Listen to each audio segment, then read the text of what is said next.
우리 교회의 역사는 2000년 남짓합니다. 2000년 동안 교회가 지상에서 이어져 오는 동안에 교회가 생명력이 있고 교회다워서 백성들로 인정과 존경받았던 때가 있는가 하면 교회가 생명력을 잃고 교회답지 못해서 세상 사람들한테 조롱을 받고 소금과 빛으로서의 교회의 참모습을 잃었던 때도 많았습니다.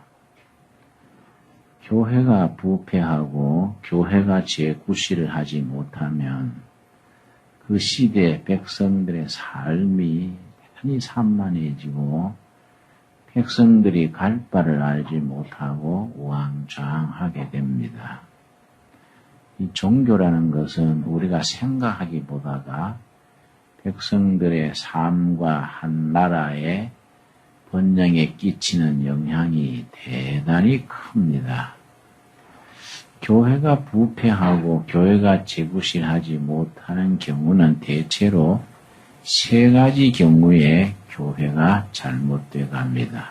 첫째는 교회가 권력을 가지거나 세상 권력의 시녀 노릇을 하거나 권력을 탐할 때 교회는 교회의 본 모습을 상실하게 됩니다. 두 번째는 교회에 재물이 많아질 때 꼭 교회는 부패합니다. 그래서 성직자들이 돈을 밝히고 교회가 돈놀이를 하게 되고 교회가 재물 때문에 썩는 냄새가 나게 됩니다. 세 번째는 성직자들이 대접받을 때 그때 교회는 잘못되기가 대단히 쉽습니다. 사실은 교인들이 성직자를 대접하는 것은 존경하고 서로 간에 한 가족처럼 높이고 존중하는 것은 당연한데 성직자이기 때문에 교역자를 자꾸 대접을 하고 높이면은 영적으로 준비가 안 된 교역자들은 거기 부패하는 길을 걷게 됩니다. 지금의 한국교회가 그 점에서는 아주 위험한 때입니다. 한 20년 전에는 목사 그러면은 아주 사회에서 냉대를 받고 아주 어려운 직업으로 알려졌습니다. 20년 전에 이화여대 학생들한테 난평감으로서의 직업을 조사했을 때 목사가 17등이랬습니다. 16등이 경찰이고 17등이 목사고 18등이 소방관이랬습니다. 그게 20년 전인데 요즘은 조사를 했더니 목사가 4위 혹은 3위에 이릅니다.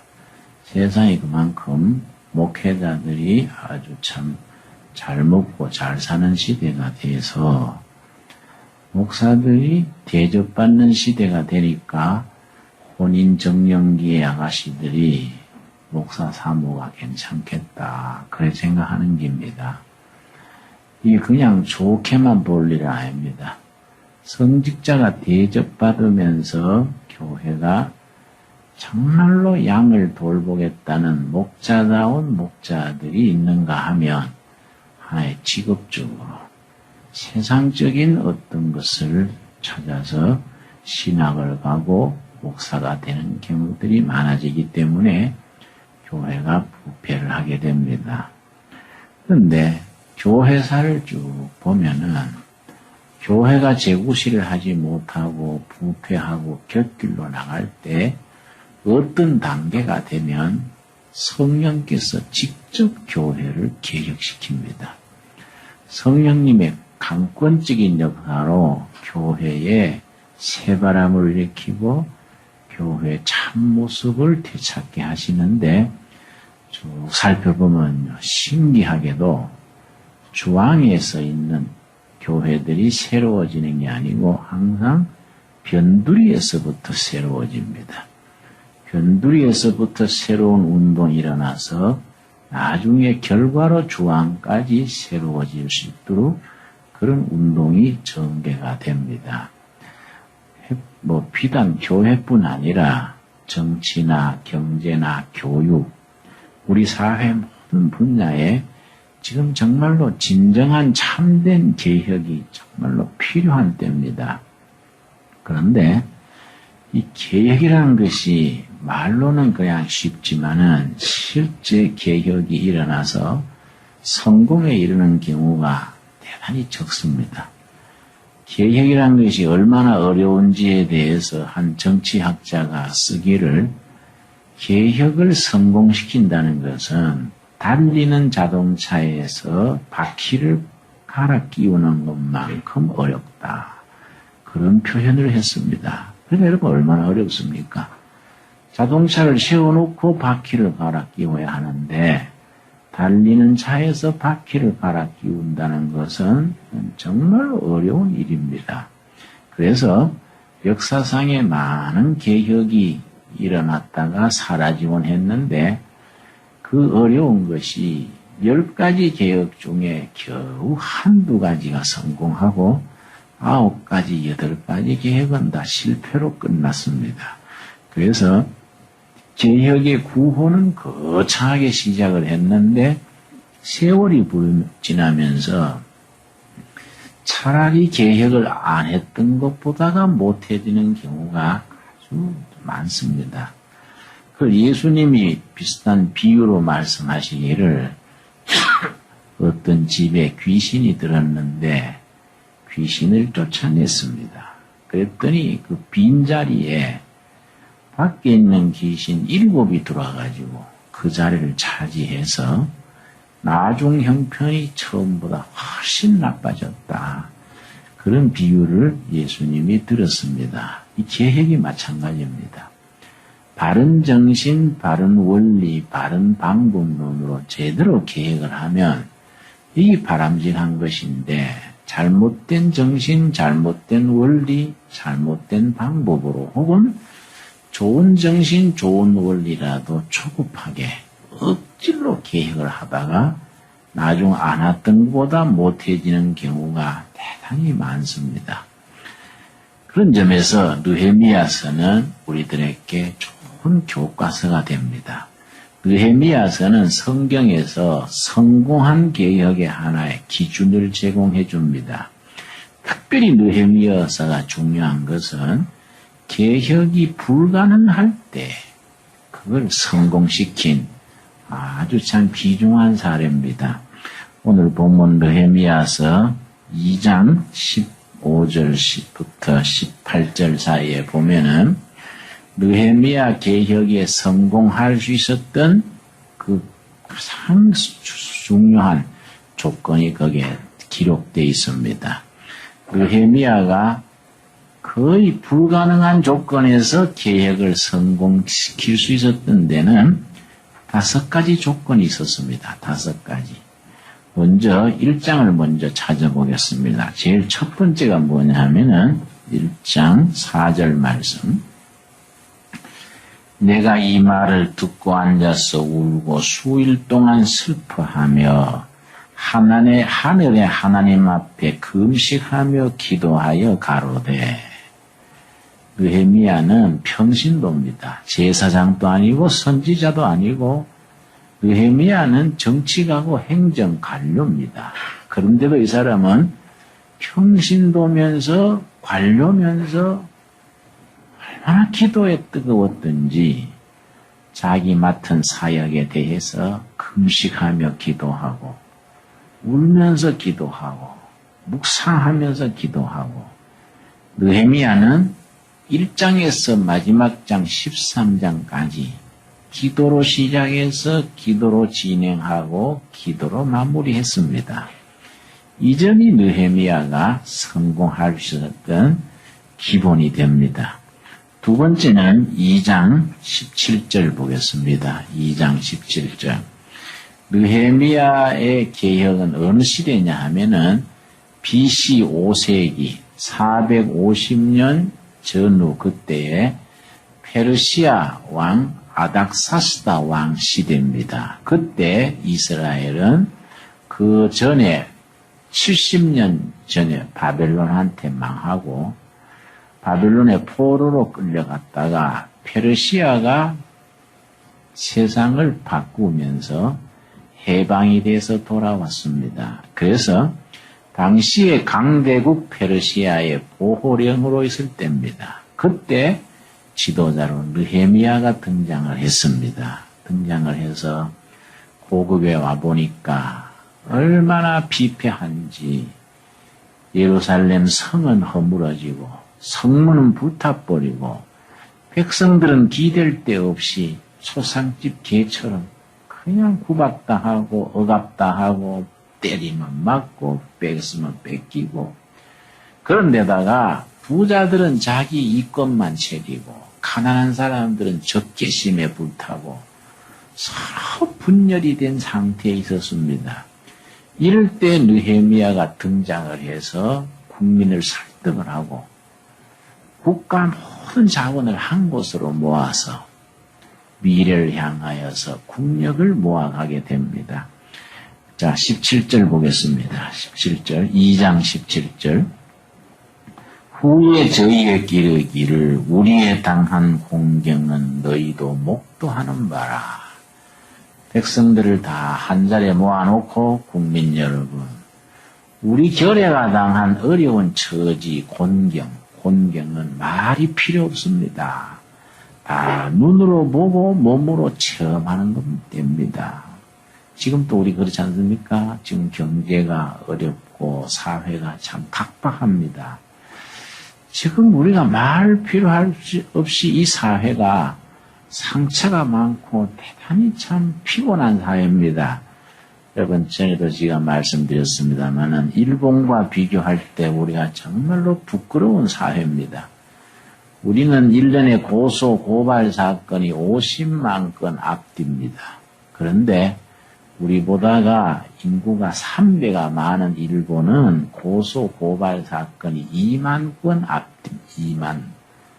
비교를 해보십시오. 우리보다 인구가 3배나 많은 일본은 2만 건 수밖에 안 되는데 우리는 50만 건. 서로 고소하고 고발하고 사기치고 속고 속이고 백성들이 본래는 착한데 상처들이 많고 각박한 세상에 시달려가지고 그렇게 서로 간에 믿지 못하고 서로 간에 상처를 주고 있습니다. 내가 청계천 빈민촌에서 빈민들 선교해보니까 빈민촌이요. 그렇게 싸움이 많고 고발이 많고 심지어 나도 고발을 당해가지고 한 번은 멀쩡한 검사가 사진을 한 장 들고 현장 검증 나갔습니다. 그래서 뭐예요? 그러니까 빈민선교 기금을 착보해서 김정일이 3층 빌딩을 사놨다고 이렇게 증거까지 붙여서 들어왔다고 현장 나가봅시다. 그래서 내가 그런 데가 어디 있는데요? 어딘지 알아야 갈 거 아니에요. 그러니까 사진까지 있습니다. 보니까 아주 빌딩이 하나 사진 찍어 나왔어요. 나중에 알아보니까 교회 도움을 많이 받던 사람이 나중에는 못 해주니까 그냥 그만합시다. 딴 집에도 좀 도와야지 그 집만 자꾸 도울 수 있나요? 그랬더니 그 사람이 아무 데나 가서 답심리에 건물 하나 사진 찍어가지고 이 김진호의 치부한기다. 사진을 찍으면 검찰에 냈어요. 또 멀쩡한 검사가 또 조사한다고 또 댕기는 게요. 그러니까 이게 얼마나 이 참 못 믿고 국력과 사회 역량의 낭비가 됩니까? 이 바닥 사람들이 그렇게 못 믿고 고발하고 고소하고 무고하고 그럽니다. 이런 현실이 지금 느헤미야 시대에 그때 그랬습니다. 그때. 망해버린 나라의 백성들이 상처가 많으니까 서로 괴롭히는 겁니다. 그래서 느헤미야가 백성들을 모아놓고 우리나라가 당한 곤경은 곤란한 처지는 우리 눈으로 보는 바입니다. 그리고 뭐라 그랬냐면은 예루살렘 성은 허물어지고 성문은 불타버리고 이 지경 됐습니다. 그랬는데 현실을 고발하는 것은 다 할 수 있습니다. 그걸 고치는 게 문제지요. 잘못된 거 지적하고 고발하는 게야 다 할 수 있습니다. 근데 그 다음 뭐라 했냐면 예루살렘이 황무하고 성문이 소화되었으니 자 예루살렘 성을 중건하여 다시 수치를 받지 맙시다. 느헤미야가 두 가지로 제시했습니다. 첫째는 이스라엘 민족적인 자존심에다가 호소합니다. 우리가 뭐이 못나가지고 우리 민족이 이렇게 멸시당하고 짓밟히고 이렇게 됐겠습니까? 우리가 힘을 모아 정신 차리고 우리 민족, 우리 역사, 우리 성을 우리 손으로 다시 일으킵시다. 민족적인 자존심에다가 호소하고 공동체 정신에다가 호소를 했습니다. 그때 느헤미야의 말을 들은 그 시대 백성들이 마음문을 열었습니다. 아, 그렇다. 우리가 참 멍청하다. 왜 우리가 바보스럽게 강대국에 짓밟히고 우리가 이 꼴이 뭐이냐. 서로 못 믿고 우리끼리 상처 주고 이게 뭐이냐. 우리 이럴 게 아니라 마음을 새롭게 해서 힘을 모아가지고 우리 역사 우리가 다시 일으키자. 백성들의 마음이 그렇게 변했습니다. 그래서 느헤미야가 성공할 수 있었던 두 번째 비결은 국민들을 설득하는 데 성공한 겁니다. 개혁이라는 것이 뭐 잘난 사람, 똑똑한 사람 몇 명이 할 수 있는 게 아니고 전 국민이 힘을 합쳐서 이루어야 되는 것인데 국민이 설득되지 않으면 이게 불가능합니다. 느헤미야는 그걸 잘했습니다. 서로 분열되고 다투고 부자들은 가난한 사람들한테 고리채를 먹이고 가난한 사람들은 막 어금니 갈고 이런 거 세상 뒤집어져야지. 이런 시대에 느헤미야가 나타나서 민족적인 자존심과 공동체 정신 그러고서는 하나님이 내 기도를 어떻게 응답했으며 나는 이 나라를 어떤 경륜을 가지고 어떻게 이끌어가고 싶습니다. 그걸 백성들한테 차근차근 얘기했습니다. 18절입니다. 2장 18절 우리 한번 같이 읽겠습니다. 또 저희에게 하나님의 선한 손이 나를 도우시니르와 왕이 내게 이런 말씀을 고하였더니 저희의 말이 일어나 건축하자 하고 모두 힘을 내어 이 선한 일을 하려 하며 그 백성들이 깨닫고 아 그렇다. 우리가 잘못 살고 있다. 마음을 바꾸자. 백성들이 깨닫고 일어나는 과정을 의식화라 그럽니다. 의식화된 백성들이 힘을 하나로 모으는 것을 조직화라 그러고 그 조직화된 그 힘을 국가 건설의 목표, 교회 같으면 교회의 부흥의 목표, 기업 같으면 기업 성장의 목표를 향해서 투입하는 것을 동원이라 그럽니다. 그것을 사회학에서는 백성들을 깨우치는 의식화, 컨션타이제이션이라는 겁니다. 깨닫고 의식화된 백성을 조직으로 엮어나가는 걸 오가나이제이션, 조직화를 합니다. 조직 자체를 위해서가 아니라 목표를 향해서 동원할 때 모빌라이제이션이라고 해서 이 세 과정을 잘 밟아서 개혁에 성공을 합니다. 느헤미야는 이걸 잘 해냈습니다. 그래서 가장 열악한 환경 속에서 성공을 거둘 수 있었습니다. 세 번째가 3장입니다. 3장 1절 말씀. 느헤미야서 3장 1절. 때에 대제사장 엘리야십이 그 형제 제사장들과 함께 일어나 양문을 건축하여 성별하고 여러분 느헤미야 성을 전체를 37등분 해가지고 국민 각계각층을 전부 동원해서 자발적으로 참여하게 해서 37개 팀을 나누어서 성을 건설을 하는데 전부 자발적인 활동입니다. 일절이 왜 중요하냐 하면 첫 번째 조의 조장이 대제사장 엘리아십입니다. 대제사장이 앞장서가지고 자업보 입고 흙벽들 찢고 사제 실어 나르고 자기 동료 제사장들하고 완전히 제사장 대제사장이 앞장서가지고 성 쌓는 일에 노동을 하는 겁니다. 상류층 고위층이 앞장서서 솔선수범할 때 계획이 성공합니다. 그리고 그 다음 2절 말씀. 그 다음은 여리고 사람들이 건축하였고 또 그 다음은 그 다음이란 말이 느헤미야서 3장에 무려 37번 나옵니다. 왜 그 다음 그랬냐 하면은 성 쌓는 구역을 37등분해서 한 구역 한 구역마다 지도자 이름 써주고 팀 이름 써주고 한 부분도 소홀하지 않고 인정해주고 높여주고 그 공로를 앞세워 주는 겁니다. 전 국민이 한 마음으로 참여하는 겁니다. 제가 지난 2월에 미국 국가조찬기도회에 초청받아 갔었지요. 이번에는 이제 4월 9일은 이번 오는 수요일입니다. 우리나라 국가조찬기도회입니다만은 지난 2월에는 미국 조찬기도회에 내가 갔었습니다. 그때 갔을 때 상원 의원, 미국 교계 지도자들 여러분들이 나한테 물었습니다. 너희 나라 새로 뽑힌 대통령이 어떤 사람이냐? 듣기로는 민주주의 할 것 같지 않은 나쁜 소문이 들리던데 민주주의 할 사람이냐? 어떠냐? 당신은 목사니까 좀 객관적으로 말해줄 거 아니냐? 나한테 물었습니다. 내가 그 사람 시원찮다 할 수도 없고 또 근거 없이 괜찮다 할 수도 없고 참 말하기가 곤란한 겁니다.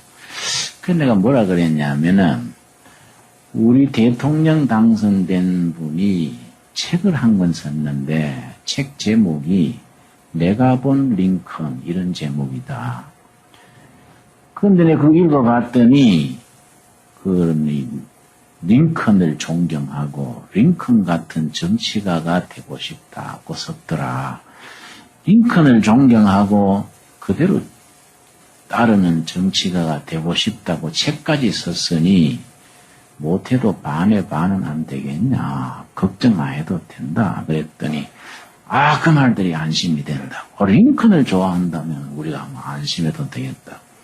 안 그렇습니까? 링컨 좋아하는 사람하고 히틀러 좋아하는 사람하고 다르잖아요. 사람이 다르다 이 말이에요. 응? 근데 문제는 뭐냐면 링컨이 어쩌다가 대통령 되었습니다. 모두 될 줄로 몰랐는데 대통령이 되었습니다. 어떻게 확 상황이 그래돼가지고 소다리에 지발피기로 왜 대통령이 된 겁니다. 그 사람이. 그런데 대통령 취임하려 그럴 때요. 취임장에 가는 중간에 아주 저격하는 사람, 테러하는 사람들이 기다려 있고 그랬다 그럽니다. 그래서 아주 비밀로 갔습니다. 취임하러. 그 사람이 대통령 된 뒤에요. 자기 정적을 아주 요직에 앉혔습니다. 자기 반대하던 사람, 중요한 자리에 국무원 장관, 국방장관. 국방장관이 얼마나 중요합니까? 그 자기 반대표를 앉혔습니다. 그랬더니 참모들이요, 링컨을 밀었던 사람들이 왜 그렇게 합니까? 반대하던 사람을 그렇게 요직에 앉추면 어떡합니까? 그러니까 링컨이 뭐라 했냐면은 나는 미국을 위해서 그 사람을 거기에 쓴다. 아주 참 좋은 대답이지요. 우리나라도 그렇게 해야 될 텐데 좀 안 그런 것 같아요. 선거할 때 열심히 밀어준 사람 다 안 주려고 그러니까 몇 명 안 된단 말이에요. 그냥 보기도 좀 아주 궁색스러워 보이고. 근데 이번에 조찬기도에 내가 설교인데 그 얘기 하려고 그럽니다. 그 하는데 밑에서 내려오라 하겠습니까? 안 그러십니까? 안 그러면 마이크를 끈다든지 그러겠습니까? 네. 이게 중요한 거예요. 느헤미야는 상하 간민을 뭉치게 했어요. 그래서 계획이라는 것은요, 과거를 다 십자가 밑에 묻어버리고, 과거는 떨어버리고, 계획이 성공하려 그러면은, 옛날에 형사하던 사람하고, 도둑질하던 사람하고, 옛날에 사기꾼하고, 성자하고, 새 시대의 힘을 합쳐서 미래를 바라보고 나가는 겁니다. 옛날 자꾸 들춰내면 끝이 없어요. 과거를 불문하고 새 시대를 위해서 힘을 다 국력을 모으는 겁니다. 느헤미야가 이걸로 성공했습니다. 이걸로. 그러니까 그 다음은 누구, 그 다음은 누구. 이게 참 중요한 요점이지요. 자, 그 다음 세 번째가 뭐냐면은, 네 번째입니까? 5장입니다. 5장. 느헤미야서 5장. 5장에 보면은, 이 우리나라도 이 점이 걱정이 되는데, 뭐냐 하면은, 느헤미야와 그 동지, 집계들이요. 정말로 투명하고 도덕성, 투명성과 도덕성이 탁월했습니다. 단을 하나 신앙거리 부패 안 한 겁니다. 아주 깨끗하게 자기 관리를 했습니다. 이게 성공할 수 있었던 비결입니다. 위에 있는 사람이 뭐 건수 잡았다 하고 막 돈 묻고 말이지. 이러면 벌써 틀어지거든요. 우리 목사님들이나 군대 장교들이 왜 돈에 왜 약하냐 하면은, 주로 신학교 다닐 때부터 고생 많이 합니다. 그때나 지금이나 신학생들이 기숙사 식권이 없어가지고 꼬먹고, 어떨 때는 굶고, 또 군의 초급 장교들도요. 학봉에 맨날 이사 다니고, 하느라고, 마누라는 바가지 끓고, 친정 간다 그러고, 그래, 군대 장교들이나 목회자들이 전도사 부목할 때 엄청 고생합니다. 그러다가 당회장이 되거나 장군이 되고 이러면요. 하도 고생해가지고, 돈이 하나이 져가지고, 퍼런 거는 다 돈인 줄 알고 막 먹는 거예요. 막 먹는 거예요. 이래가지고, 골치 아픈 일이 많습니다, 여러분. 그 마찬가지다, 말이에요. 앞장선 사람들이 시종 일관 미스터 클린으로 아주 확고하게 투명하게 도덕성을 지키면 그거의 힘을 받는 겁니다. 이걸 어떻게 했냐면은 5장 14절입니다. 5장 14절. 내가 유다 땅 총독으로 세움을 받은 때 곧 아닥사스다 왕 20년부터 32년까지 12년 동안은 나와 내 형제가 총독의 녹을 먹지 아니하였느니라. 느헤미야가 계획을 주도하는 기간이 12년간인데 아주 깨끗하게 하면서 15절이 핵심이 됩니다. 우리 한번 같이 읽겠습니다.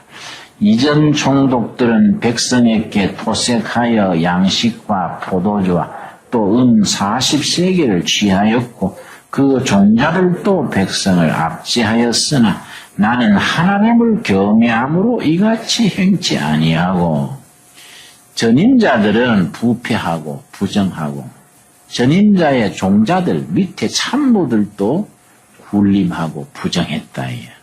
그럼 나는 그렇게 안 한다. 왜냐? 나는 하나님을 믿는 사람이다. 나는 하나님 앞에서 그와 같이 행동하지 않았다. 누구 앞에서입니까? 하나님 앞에서. 하나님 앞에서 나는 정치하고 행정하고 깨끗하게 했다. 그 뒤에 보면 심지어 무슨 말씀이 나오느냐 하면은 예루살렘 성문을 10군데로 새로 내는데 성문을 내면 성으로 들어오는 길이 닦이지 않습니까? 길가에는 요지단 말이에요. 그건 땅값이 오르지 않습니까?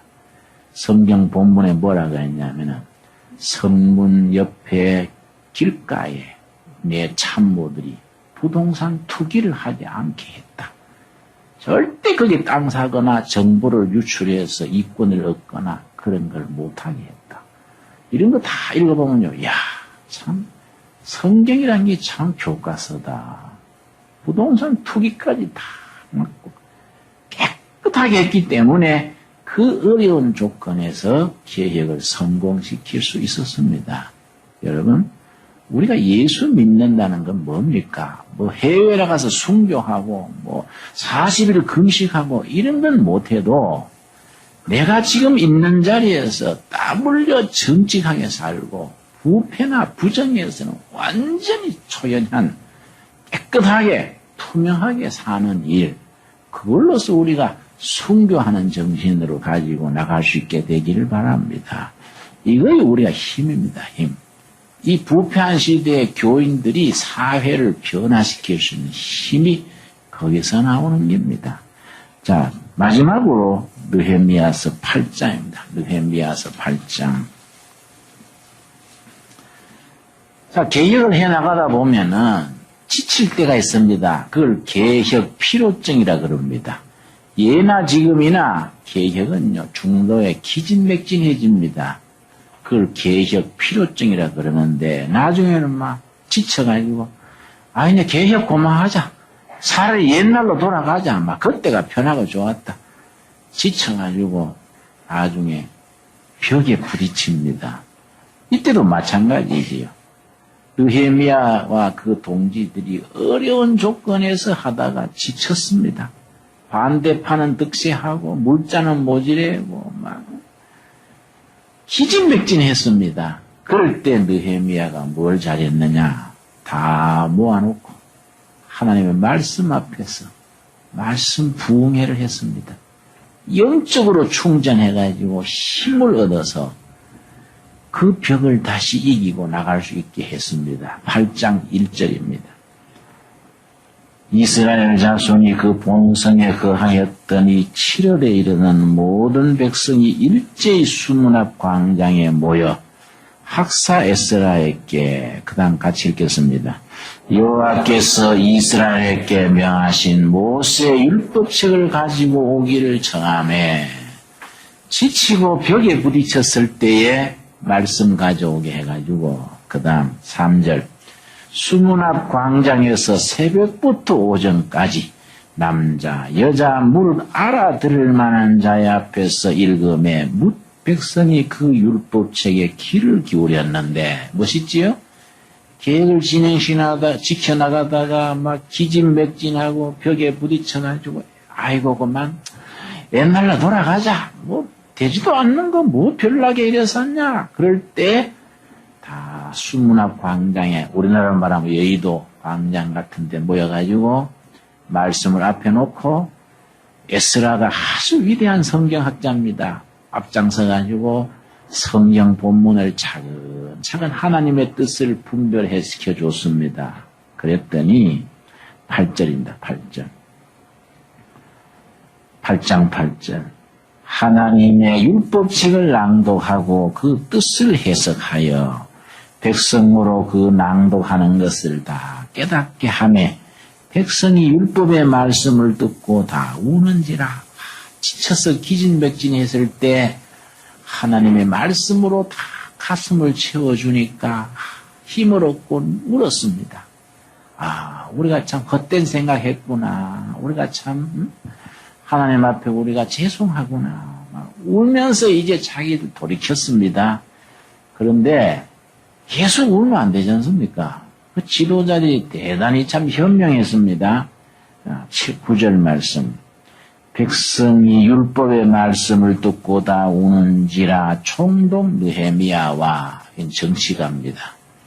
제사장 겸 학사 에스라와 종교 지도자입니다.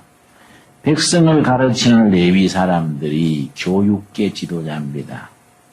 모든 백성에게 이르기를, 그 다음 같이 읽겠습니다.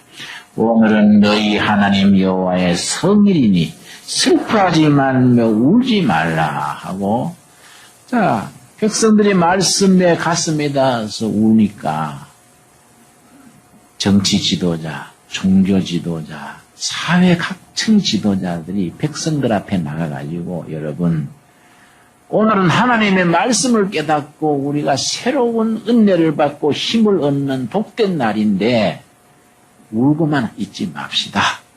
축제를 벌립시다. 우리가 잔치를 벌립시다. 그래가지고 잔치를 벌려서 지쳤던 백성들을 새로운 힘을 얻고 힘을 모아서 다시 시작할 수 있는 그런 동기를 부여합니다. 그게 10절입니다. 10절 말씀.